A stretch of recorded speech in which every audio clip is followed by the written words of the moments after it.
നമസ്കാരം. ഇൻഫർമേഷൻ മീഡിയയുടെ പുതിയൊരു വീഡിയോസിലേക്ക് എല്ലാ കൂട്ടുകാർക്കും ഒരിക്കൽ കൂടി സ്വാഗതം. നമ്മുടെ വീടിൻ്റെയോ അതല്ലെങ്കിൽ കെട്ടിടത്തിൻ്റെയോ എല്ലാം നികുതി അടക്കണമെന്ന് പറഞ്ഞ് നമുക്ക് പഞ്ചായത്തിൽ നിന്നും ഡിമാൻഡ് നോട്ടീസ് വന്നിട്ടുണ്ട്. കഴിഞ്ഞ മാസങ്ങളിലെല്ലാം നികുതി അടക്കാത്ത ആളുകൾക്കാണ് ഇപ്പോൾ ഇങ്ങനെ നോട്ടീസ് വന്നിട്ടുള്ളത്. ആ നോട്ടീസിൽ പറയുന്നു, ഓരോ സ്ഥലത്തും ഓരോ ക്യാമ്പുകൾ നടത്തി നികുതി അടക്കും. ആ ക്യാമ്പുള്ള സ്ഥലത്ത് നിങ്ങൾ വന്ന് നികുതി അടക്കണമെന്ന് പറഞ്ഞ് ഒരുപാട് ആളുകൾക്ക് ഇങ്ങനെ നോട്ടീസുകൾ വരുന്നുണ്ട്. എന്നാൽ നമ്മുടെ ഒരുപാട് സബ്സ്ക്രൈബ് ചെയ്ത ആളുകൾ നമ്മോട് ചോദിക്കുന്നുണ്ട്, ആ ദിവസം പോകാൻ കഴിഞ്ഞിട്ടില്ല, അതല്ലെങ്കിൽ വിദേശത്താണ്, ഇങ്ങനെയുള്ള സംഭവങ്ങളിൽ നമുക്ക് എങ്ങനെ ഓൺലൈനായിട്ട് നികുതി അടക്കാമെന്നുള്ളത്. വളരെ കുറഞ്ഞ സമയം കൊണ്ട്, ഏകദേശം 1 മിനിറ്റ് കൊണ്ട് തന്നെ നമുക്ക് നമ്മുടെ നികുതി അടക്കാം. നമ്മുടെ ഗൂഗിൾ പേ, ഫോൺ പേ പോലത്തെ UPI ആപ്പുകൾ ഉപയോഗിച്ച് നമുക്ക് നികുതി അടക്കാൻ സാധിക്കും. അതുപോലെ തന്നെ ഇങ്ങനെ നികുതി അടച്ചു കഴിഞ്ഞാൽ നമുക്ക് മറ്റുള്ള സുഖം, നമ്മുടെ നികുതിൻ്റെ റെസിപ്റ്റ്, പിന്നീട് ഒരുപാട് കാര്യങ്ങൾക്ക് ഈ നികുതി റെസിപ്റ്റ് ആവശ്യമുണ്ടാകും. അത് വീണ്ടും നമുക്ക് ഡൗൺലോഡ് ചെയ്തെടുക്കാം. അതുപോലെ തന്നെ PDF ആയി ഡൗൺലോഡ് ചെയ്ത് സൂക്ഷിക്കാം. എപ്പോൾ വേണമെങ്കിലും നമുക്ക് എത്ര പ്രാവശ്യം വേണമെങ്കിലും അതിൻ്റെ PDF ഡൗൺലോഡ് ചെയ്തെടുക്കാം. ഇങ്ങനെ പല ഉപകാരങ്ങളുമുണ്ട് നമ്മൾ ഓൺലൈനിൽ അടച്ചു കഴിഞ്ഞാൽ. കേസ്മാർട്ട് വന്നതിന് ശേഷം ഓൺലൈനിൽ അടക്കാൻ വളരെ എളുപ്പമാണ്. എങ്ങനെയാണ് ഇത് അടക്കുക? പ്രത്യേകിച്ച് പ്രവാസികളായ ആളുകൾ, നാട്ടിലില്ലാത്ത ആളുകൾക്കെല്ലാം വീട്ടിൽ തന്നെ കൊണ്ട് നമ്മുടെ മൊബൈൽ ഫോൺ ഉപയോഗിച്ച് തന്നെ ചെയ്യാൻ സാധിക്കും. ലാപ്ടോപ്പിൻ്റെയോ കമ്പ്യൂട്ടറിൻ്റെ സഹായമില്ലാതെ നമ്മുടെ മൊബൈൽ ഫോൺ ഉപയോഗിച്ച് എങ്ങനെയാണ് ഇത് അടക്കുന്നതിനെ കുറിച്ചെല്ലാം വളരെ വിശദമായി നോക്കാം. ആദ്യമായിട്ടാണ് ചാനൽ കാണുന്നത്, ചാനൽ സബ്സ്ക്രൈബ് ചെയ്തിട്ട് കൂട്ടുകാർക്ക് ഷെയർ ചെയ്ത് കൊടുക്കുകയും ചെയ്യുക. ഇതുപോലത്തെ ഇൻഫോർമേറ്റീവ് വീഡിയോ മാത്രമാണ് നമ്മുടെ ചാനൽ വരുന്നത്. ഞാൻ താഴെ കൊടുത്തിരിക്കുന്ന ലിങ്കോ അതല്ലെങ്കിൽ കേസ്മാർട്ട് ടാക്സ് ഓൺലൈൻ പേയ്മെൻ്റ് എന്നോ അടിച്ചു കൊടുക്കുക. ഞാൻ ലിങ്ക് താഴെ കൊടുക്കുന്നുണ്ട്. പ്രോപ്പർട്ടി ടാക്സ് എന്ന് കാണുന്ന ഫസ്റ്റ് കോളത്തിൽ ക്ലിക്ക് ചെയ്യുക. ഇവിടെ 4 ഓപ്ഷൻ കാണിക്കും. ഡൗൺലോഡ് റെസിപ്റ്റ് കാണിക്കുന്നുണ്ട്, അതുപോലെ തന്നെ പ്രോപ്പർട്ടി ടാക്സ് ഓൺലൈൻ കാണിക്കുന്നുണ്ട്. അതിൽ ഫസ്റ്റ് കാണുന്ന പ്രോപ്പർട്ടി ടാക്സ് ക്വിക്ക് പേ എന്നുള്ളതിൽ ലിങ്ക് അടക്കുക. അവിടെ നമ്മൾ ചോദിക്കുന്നത് ഏത് ഡിസ്ട്രിക്റ്റിലാണ് നമ്മുടെ വീടുള്ളതെന്നാണ്. അവിടെ നമ്മുടെ ഡിസ്ട്രിക്റ്റ് അവിടെ ഓപ്ഷനുണ്ട്. അത് നമ്മളൊന്ന് തിരഞ്ഞെടുത്തൊരു ഡിസ്ട്രിക്റ്റ് അവിടെ കൊടുക്കുക. അതിനുശേഷം രണ്ടാമത് കാണുന്ന കോളത്തിൽ നമ്മൾ മുനിസിപ്പാലിറ്റിയിലാണോ താമസിക്കുന്നത്, അതിൽ കോർപ്പറേഷനിലാണോ ഗ്രാമപഞ്ചായത്തിലാണോ എന്ന് അവിടെ എൻ്റർ ചെയ്ത് കൊടുക്കുക. അതിനുശേഷം ഏതാണ് നമ്മുടെ മുനിസിപ്പാലിറ്റി അല്ലെങ്കിൽ കോർപ്പറേഷൻ പഞ്ചായത്തിൻ്റെ പേര്, അതും അവിടെ എൻ്റർ ചെയ്ത് കൊടുക്കുക. അതിനുശേഷം നമ്മൾ ചോദിക്കുന്നത് ഏത് വാർഡിൽപ്പെട്ടതാണെന്ന്. ഇതിലൊരു കാര്യം പ്രത്യേകം ശ്രദ്ധിക്കുക. 2025 ഒരുപാട് വാർഡുകൾ വിഭജിച്ചിട്ടുണ്ട്. അപ്പോൾ 2025 കൊടുക്കാതെ 2013 തന്നെ കൊടുക്കാൻ ശ്രദ്ധിക്കുക. 2013 വെച്ചാണ് നമ്മൾ നികുതി അടയ്ക്കേണ്ടത്. അതിനുശേഷം ഡോർ നമ്പർ, നമ്മുടെ വീടിൻ്റെ നമ്പർ എത്രയാണെന്ന് അവിടെ എൻ്റർ ചെയ്ത് കൊടുക്കുക. ഇവിടെയും ഒരു കാര്യം ശ്രദ്ധിക്കണം, പല ആളുടെയും വീടിൻ്റെ നമ്പറിൻ്റെ കൂടെ ചിലപ്പോൾ ABC എന്നുള്ള സബ് നമ്പർ കൂടി ഉണ്ടാകും. അങ്ങനെ സബ് നമ്പറുള്ള ആളുകൾ അത് കൊടുക്കുക. അതിനുശേഷം സെർച്ച് ചെയ്ത് കഴിഞ്ഞാൽ ഇപ്പോൾ ഇവിടെ കാണുന്നുണ്ട്, ആളെ പേര് അടക്കമുള്ള ഡീറ്റെയിൽസ് ഇവിടെ കാണുന്നുണ്ട്.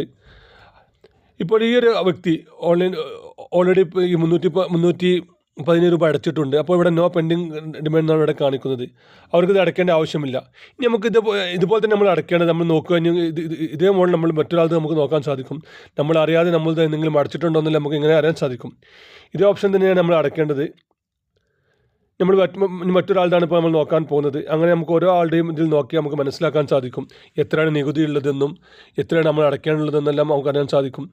ഇപ്പോൾ ഞാൻ മറ്റൊരാളുടെ അടക്കാൻ നോക്കുകയാണ്. ഇതുപോലെ തന്നെ നമ്മൾ അവിടെ ആദ്യം പറഞ്ഞതുപോലെ തന്നെ നമ്മൾ എല്ലാ ഡീറ്റെയിൽസും അവിടെ കൊടുക്കുക. കറക്റ്റായി തന്നെ കൊടുത്തതിന് ശേഷം വെരിഫൈ ചെയ്യുക. ഇവിടെ ഇപ്പോൾ നമ്മൾ കാണുന്നുണ്ട്, ഈ ഒരു വ്യക്തിക്ക് 1-ൽ കൂടുതൽ ബിൽഡിംഗ് ഉള്ളത് കൊണ്ടാണ് ഇങ്ങനെ കാണുന്നത്. അപ്പോൾ നമ്മൾ ഫസ്റ്റ് കാണുന്ന സെലക്ട് ബട്ടൺ ക്ലിക്ക് ചെയ്യുക. ആ സെലക്ട് ബട്ടൺ ക്ലിക്ക് ചെയ്ത് കഴിഞ്ഞാൽ നമുക്ക് ഇങ്ങനെയായിരിക്കും കാണിക്കുക. അതിൽ നമ്മൾ അവിടെ ഒരു മൊബൈൽ നമ്പർ കൊടുക്കുക. ഈ മൊബൈൽ നമ്പർ നമ്മൾ ശ്രദ്ധിക്കണം. നമ്മൾ പ്രത്യേകിച്ച് ഇതിലേക്ക് ഇപ്പോൾ OTP ഒന്നും വരുന്നില്ല. പക്ഷേ പിന്നീട് നമുക്കിതിൻ്റെ പ്രിൻ്റ് ആവശ്യമുള്ള സമയത്തെല്ലാം ഇതിലേക്ക് OTP വരും. അതുകൊണ്ട് തന്നെ വിദേശത്തുള്ള ആളുകളാണെങ്കിൽ നാട്ടിലേതെങ്കിലും നമ്പർ കൊടുക്കാൻ ശ്രദ്ധിക്കുക. നാട്ടിൽ നമ്മൾ സ്ഥിരമായി യൂസ് ചെയ്യുന്ന OTP ലഭിക്കുന്ന നമ്പർ തന്നെ കൊടുക്കുക. ഇപ്പോൾ ഇതിലേക്ക് OTP ഒന്നും വരില്ല. നമ്മൾ അടക്കുന്ന സമയത്തിലേക്ക് OTP ഒന്നും വരില്ല. അതിനുശേഷം പേ നൗ കൊടുക്കുക. ഇപ്പോൾ അവിടെ എല്ലാ ഡീറ്റെയിൽസും അവിടെ കാണുന്നുണ്ട്. ഇതിൽ ഏത് പേ വേണമെങ്കിലും നമുക്ക് അടക്കാം. ഫെഡറൽ ബാങ്കിൻ്റെ ഗേറ്റ്വേയോ അല്ലെങ്കിൽ SBIൻ്റെ ഗേറ്റ്വേയോ ഏത് വെച്ചും നമുക്ക് അടക്കാം. ഇപ്പോൾ ഞാൻ ഫെഡറൽ ബാങ്കിൻ്റെ ഗേറ്റ്വേ വഴിയാണ് പേയ്മെൻറ്റ് അടക്കാൻ നോക്കുന്നത്. 1 മിനിറ്റ് ഒന്ന് ജസ്റ്റ് ഒന്ന് വെയിറ്റ് ചെയ്യുക. അതിനുശേഷം അവിടെ കാണുന്നുണ്ട് നമുക്ക് നമ്മുടെ ഡെബിറ്റ് കാർഡ് വെച്ച് അടക്കാം, ATM കാർഡ് വെച്ച് അടക്കാം, അതുപോലെ തന്നെ ക്രെഡിറ്റ് കാർഡ് വെച്ച് അടക്കാം, UPI, ഗൂഗിൾ പേ, ഫോൺ പേ പോലത്തെ UPI പേയ്മെൻറ്റ് വെച്ച് അടക്കാൻ സാധിക്കും. നമ്മൾ UPIയിലാണ് കൊടുക്കുന്നതെങ്കിൽ ജസ്റ്റ് ഒന്ന് കൊടുക്കുക. അതിന് ജസ്റ്റ് ഒന്ന് വെയിറ്റ് ചെയ്യുക. അപ്പോൾ നമ്മൾ നേരെ ഇവിടെ കാണിക്കുന്നുണ്ട്, ഡീറ്റെയിൽസ് എല്ലാം കാണിക്കുന്നുണ്ട്. അവിടെ നമുക്ക് വേണമെങ്കിൽ നമ്മുടെ ഗൂഗിൾ പേക്ക് അടിച്ചു കഴിഞ്ഞാൽ അതിപ്പോൾ ഓൺലൈനിൽ അടക്കുന്നില്ല, ജസ്റ്റ് നിങ്ങൾക്ക് കാണിച്ചു തരാൻ മാത്രമാണ് ചെയ്തിട്ടുള്ളത്. അതിനുശേഷം നമ്മൾ അടച്ചു കഴിഞ്ഞ റെസീറ്റിൻ്റെ പ്രിൻറ്റ് നമുക്ക് പിന്നീട് എടുക്കാൻ സാധിക്കും. ഇതുപോലെ തന്നെ കേസ്മാർട്ടിൻ്റെ ആപ്ലിക്കേഷൻ ഓപ്പൺ ആക്കി കഴിഞ്ഞാൽ പ്രോപ്പർട്ടി ടാക്സിൻ്റെ ഏറ്റവും മുകളിലത്തെ കാണുന്ന അവിടെ ജസ്റ്റ് ഒന്ന് ക്ലിക്ക് ചെയ്യുക. അതിനുശേഷം വരുന്ന ഭാഗത്ത് ഡൗൺലോഡ് റെസിപ്റ്റ് കൊടുത്തു കഴിഞ്ഞാൽ നമുക്ക് നമ്മൾ അടച്ച റെസീറ്റ് നമുക്ക് എത്ര പ്രാവശ്യം വേണമെങ്കിലും ഡൗൺലോഡ് ചെയ്തെടുക്കാം. നമ്മൾ നേരത്തെ പറഞ്ഞ പോലെ തന്നെ ഇവിടെ മൊബൈൽ നമ്പർ നമ്മൾ എൻ്റർ ചെയ്ത് കൊടുത്തതിന് ശേഷം ഗെറ്റ് OTP കൊടുത്തു കഴിഞ്ഞ് OTP അവിടെ കൊടുത്തു കഴിഞ്ഞാൽ നമ്മുടെ ഫോൺ നമ്പർ ഉപയോഗിച്ച് എത്ര പ്രാവശ്യം അടച്ചിട്ടെങ്കിലും അതിൻ്റെ എല്ലാം പ്രിൻ്റ് നമുക്ക് എടുക്കാൻ സാധിക്കും.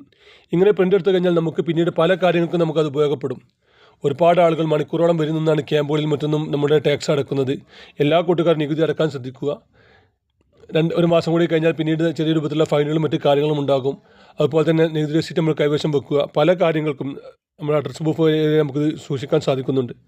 വീഡിയോ ഇഷ്ടപ്പെടുന്നത് കരുതുന്നു. ഇതുപോലെ ചെറിയ ചെറിയ ഇൻഫർമേഷൻ വീഡിയോകൾക്ക് വേണ്ടി ചാനൽ സബ്സ്ക്രൈബ് ചെയ്തിട്ട് കൂട്ടുകാർക്ക് ഷെയർ ചെയ്ത് കൊടുക്കുക. ഇനി നമുക്കൊരു പുതിയ വീഡിയോസുമായി കാണാം. അതുവരേക്കും എല്ലാ കൂട്ടുകാർക്കും നന്ദി, നമസ്കാരം.